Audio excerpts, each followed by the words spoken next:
If you struggle with procrastination, but people constantly tell you you're such a perfectionist, this video is for you. Because here's the plot twist most people miss. Perfectionism doesn't make you more productive. It actually shuts your nervous system down. And today, I'm going to show you a psychologist-approved way out using something called the 80% rule. No hustle, no self-shaming, just clarity. Hi, I'm Dr. Minnie Ratu, licensed clinical psychologist, trauma-informed leadership coach, and yoga therapist. I work with high-performing women who are smart, capable, driven, and quietly stuck in cycles of overthinking, procrastination, and being incredibly hard on themselves. If that sounds like you, you're in the right place. And if you haven't yet, go ahead and subscribe. Let's clear something up right away. Perfectionism is not high standards, excellence, or caring deeply. Perfectionism is actually a fear response. At its core, it says, if I don't do this perfectly,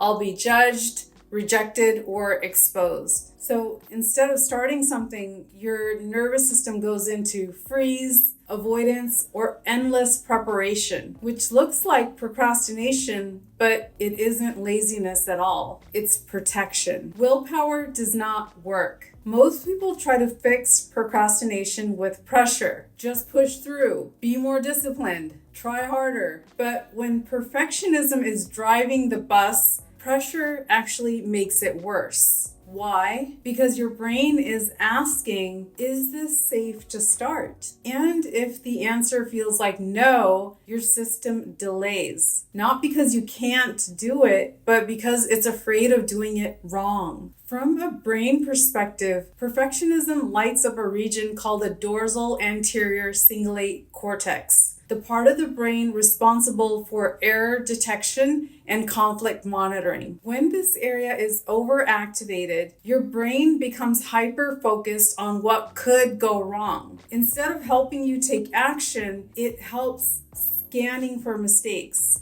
creating hesitation, doubt, and mental gridlock. That's why perfectionism doesn't feel motivating. It feels instead paralyzing. This is where the 80% rule comes in. And I want you to really hear this. The 80% rule says done at 80% is better than perfect at 0. Psychologically, this does 3 powerful things. It lowers threat in the nervous system, it gives your brain permission to start, and it builds momentum instead of paralysis. 80% is not sloppy. 80% is functional, effective, and real. And most of the time, no one can tell the difference but you. When you commit to the 80% rule, you're actually shifting brain networks. You reduce overactivation in the dorsal anterior cingulate cortex and invite more balance between the prefrontal cortex, which supports flexible thinking,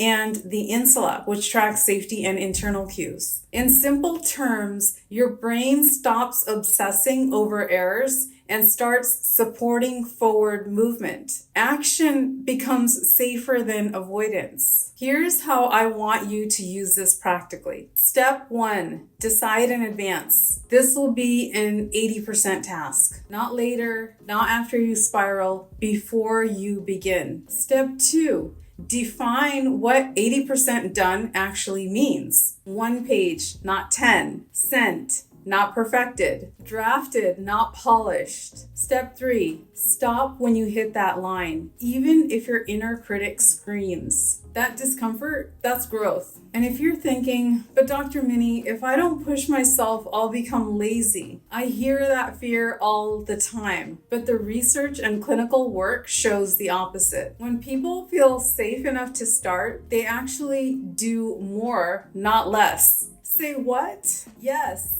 Your nervous system doesn't need more pressure. It needs permission to be human. This is the deeper work. Perfectionism isn't just a habit. It's an identity that says my worth depends on my performance. The 80% rule begins to rewrite that story. You are not lowering your standards. You're unhooking your self-worth from constant self-surveillance. That's not laziness, that's leadership. If this resonated, do 3 things. Like this video so more perfectionists can find it. Comment below, where does perfectionism show up most for me? My work, relationships, or self-care? And if you're ready to stop burning yourself out, trying to be enough, check out my Unstuck Burnout to Breakthrough program or Embodied Resilience Code, linked below. This is where high achievers learn to work with their nervous systems, not against it. Remember this, perfectionism isn't about high standards. It's about an overactive error detection system in the brain. Progress requires safety, not perfection. And 80% done is how trust with yourself begins. I'll see you in the next episode.